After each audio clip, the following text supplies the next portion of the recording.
मैं कुछ क्षण एकांत में अपने भाइयों और मित्रों के साथ रहना चाहता हूं। जो आज्ञा महाराज।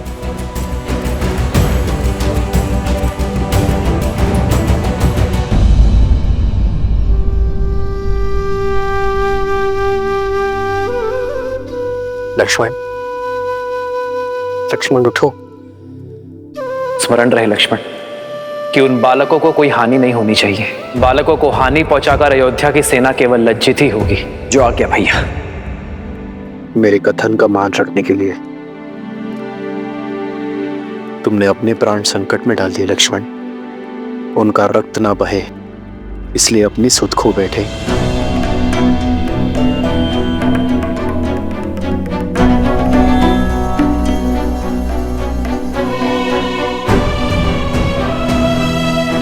शत्रुघ्न,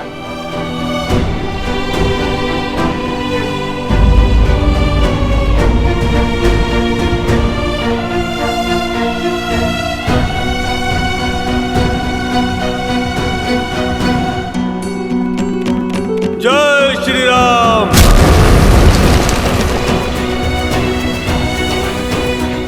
अपने भाई के पापों को पीछे छोड़ आपकी शरण में आया हूं प्रभु, मुझे स्वीकार कीजिए प्रभु। विभीषण,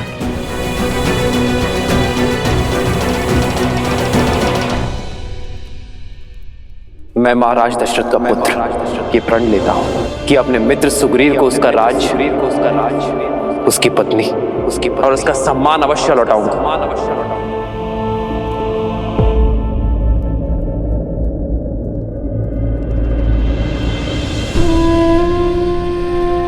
भरत, भरत मेरे भाई, उठो भरत, तुम्हारे राम भैया आए हैं। जाओ भरत, बिना किसी बंधन के जाओ। चाहे अब उन दो बालकों को जो दंड देना पड़े दो, और अयोध्या का अश्वमेध यज्ञ पूर्ण करवाओ। स्मरण रहे, माता कहती है, धैर्यम सर्वत्र साधनम। भाग्य भी साथ साधने वालों का साथ देता है।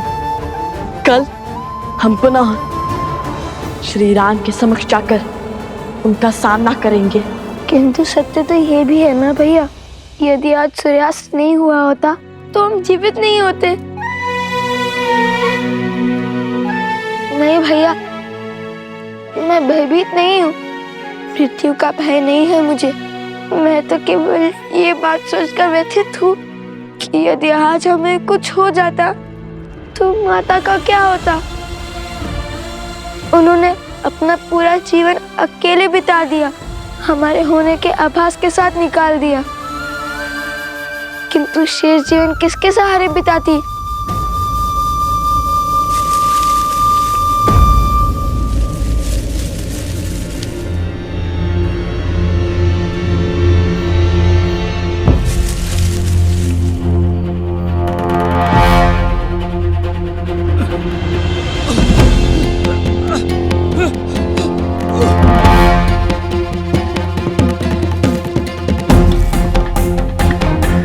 ऋषिवर,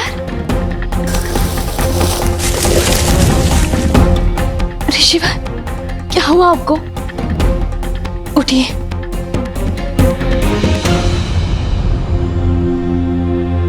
हे देवी, सहायता कीजिए।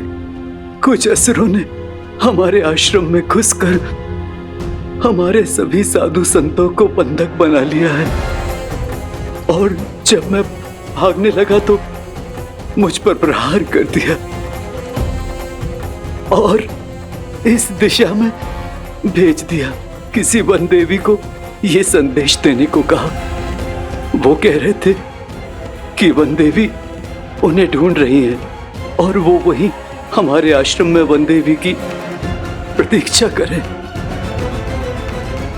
मुझसे और नहीं चला जा रहा था, शरीर घायल हो गया था, शरीर से रक्त बह रहा था, मैं यहीं झाड़ियों में गिर गया। हे देवी, आप ये संदेश उस वन देवी तक पहुंचा दीजिए। आप हमारे आश्रम को बचा लीजिए। अपने उचित व्यक्ति से ही सहायता मांगी है ऋषिवर। मैं ही हूं वन देवी और मैं ही उन असुरों को ढूंढ रही हूं।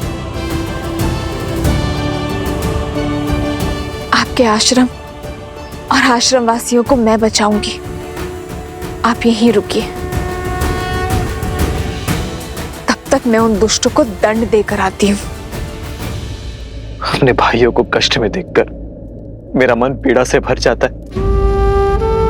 उठो भरत। भरत, तुम्हारे राम भैया आए हैं। भरत उठो। भरत। लक्ष्मण, लक्ष्मण तुम तो उठो। लक्ष्मण। शत्रुघ्न। मित्र, मित्र उठो। विभीषण, देखिए ना मैं आ गया हूं। आप सब मेरे आदेश का निरादर क्यों कर रहे हैं?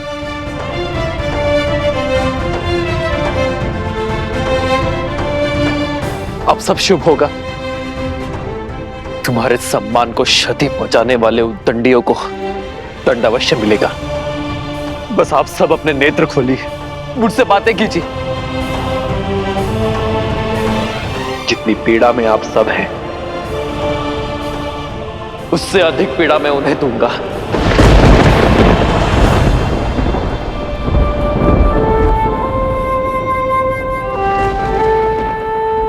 महाराज के स्वर में इतनी पीड़ा, चलकर देखना चाहिए।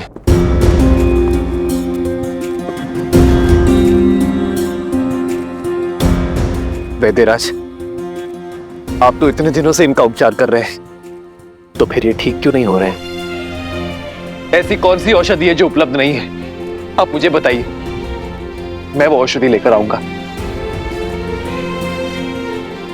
आप बस इन्हें स्वस्थ कर दीजिए वैद्यराज। मेरे भाइयों, मेरे मित्रों को स्वस्थ कर दीजिए। महाराज, जिन अस्त्रों का वार इन पर हुआ है वो असामान्य अस्त्र है। हम उन्हीं अस्त्रों की काट खोज रहे हैं। इनकी सुध लौटाने के लिए हमें तनिक और समय चाहिए।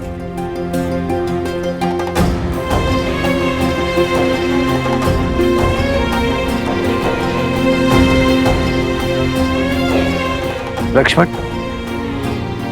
लक्ष्मण, लक्ष्मण, लक्ष्मण।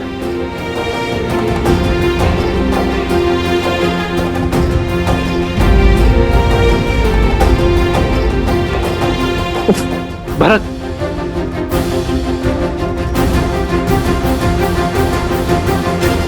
वैद्यराज भरत को देखिए।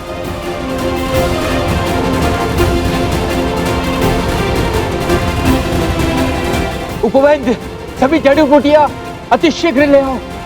इसी क्षण हमें इनके प्राण बचाने होंगे, अन्यथा अनर्थ हो जाएगा।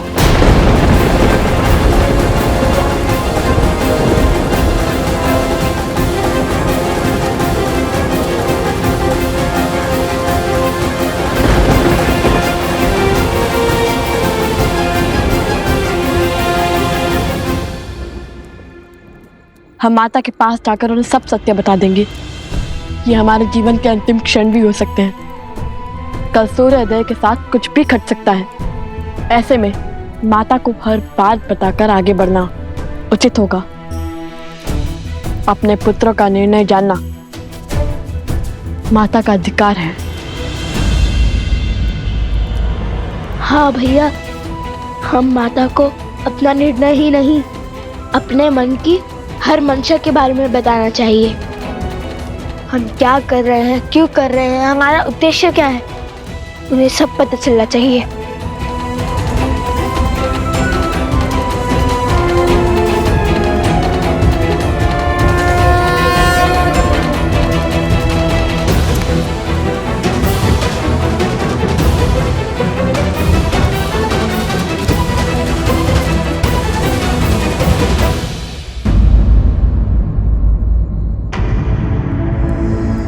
आओ सीता, भीतर आओ।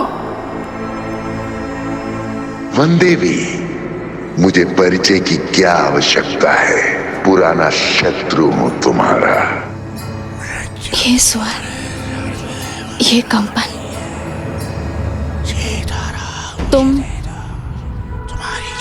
तुम वही हो ना जो स्वयं को मेरा परम शत्रु कहता है, और भेड़िए के वेश में भी तुम ही ने प्रहार किया था ना?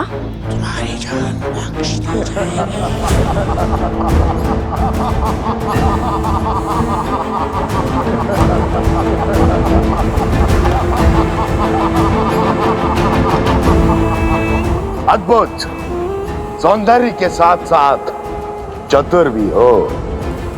वो संदेह, वो प्रश्न जो तुम्हें यहां खींच के लाया है, उनके उत्तर पाने का समय आ गया है। आओ, पग आगे बढ़ाओ, आश्रम के भीतर आओ सीता।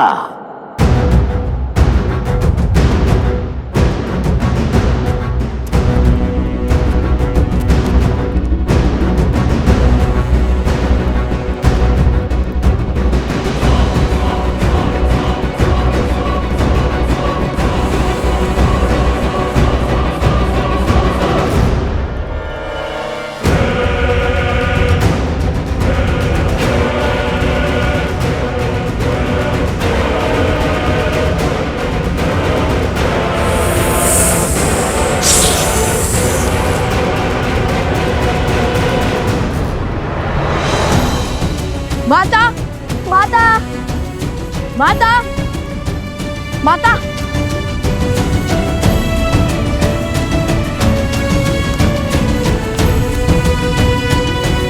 माता, माता, माता गई कहाँ?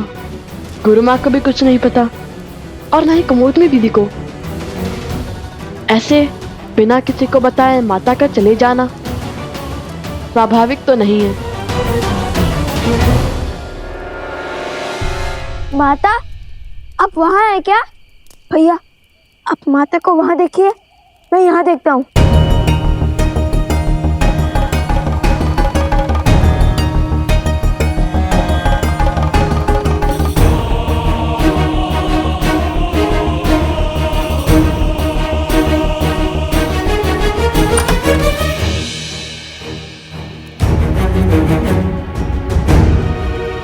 लव, कुश,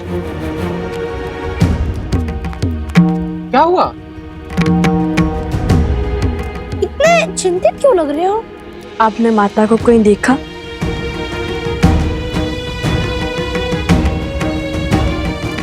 वनदेवी का तो संदेह से कुछ पता ही नहीं है। आश्रम से बाहर निकली थी, भैया ने देखा था, तब से लौटी ही नहीं। क्या? माता संध्या से ही नहीं लौटी?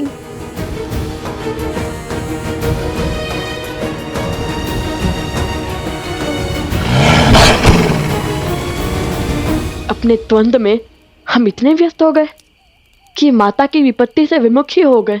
नहीं भैया, हमारे होते हुए हमारी माता पर विपत्ति आ जाए तो हमारे जीवन का क्या अर्थ, हमारे श्वासों का क्या लाभ? चलिए चलकर माता को खोजते हैं। रुको, वन देवी का आदेश है कि कोई भी आश्रम से बाहर नहीं जाएगा। हमें उनके लौटने की प्रतीक्षा करनी होगी। माता का आदेश और माता की रक्षा में से यदि हमें कुछ भी चयन करना पड़े, भले ही माता का आदेश भंग करने का पाप क्यों ना लगे, हम उनकी रक्षा करना चुनेंगे।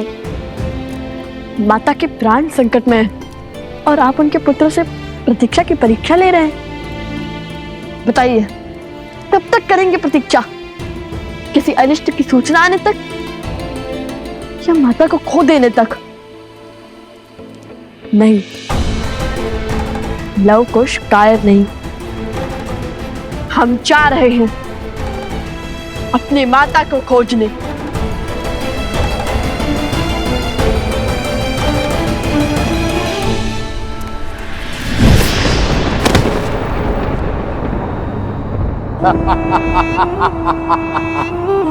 ये कैसी माया है?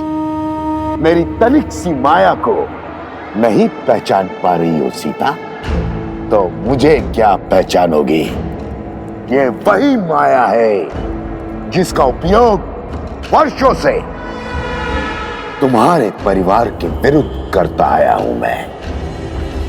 अब इसी माया से तुम्हारे पुत्रों के हाथों तुम्हारे पति के प्राण लेने हैं मुझे।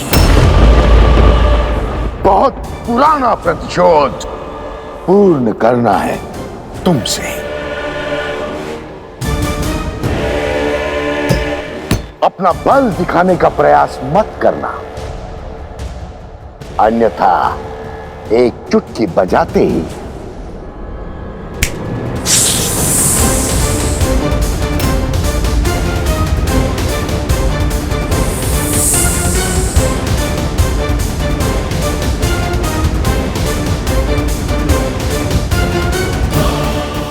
नहीं, ब्राह्मण हत्या महापाप है।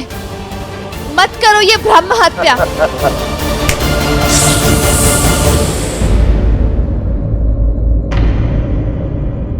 अभी भी मुझे पाप पुण्य का भेद समझा रही हो।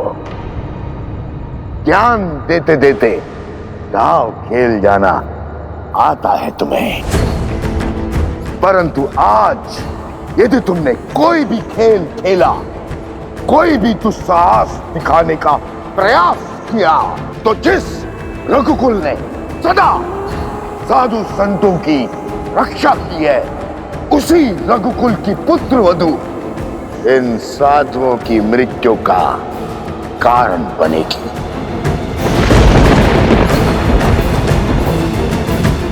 इनके वध की साधन बनेगी और साक्षी भी।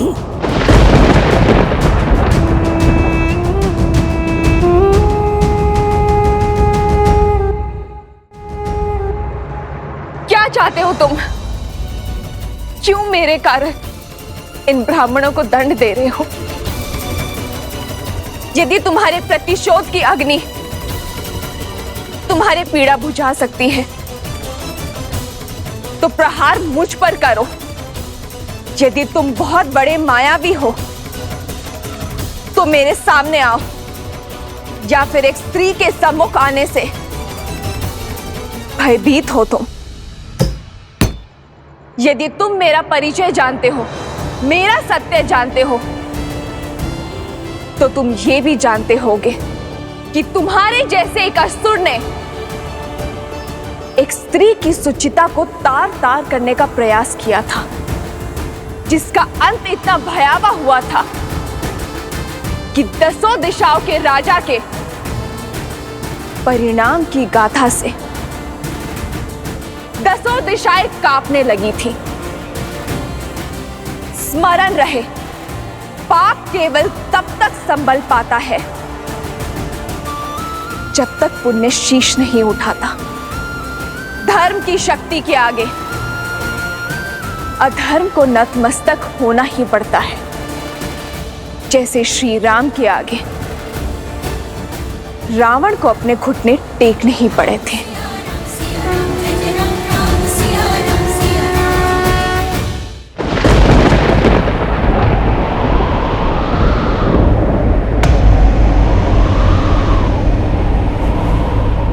वो दशानंद रावण था, किंतु मैं सहस्त्र मुख रावण हूं। सहस्त्र मुख रावण।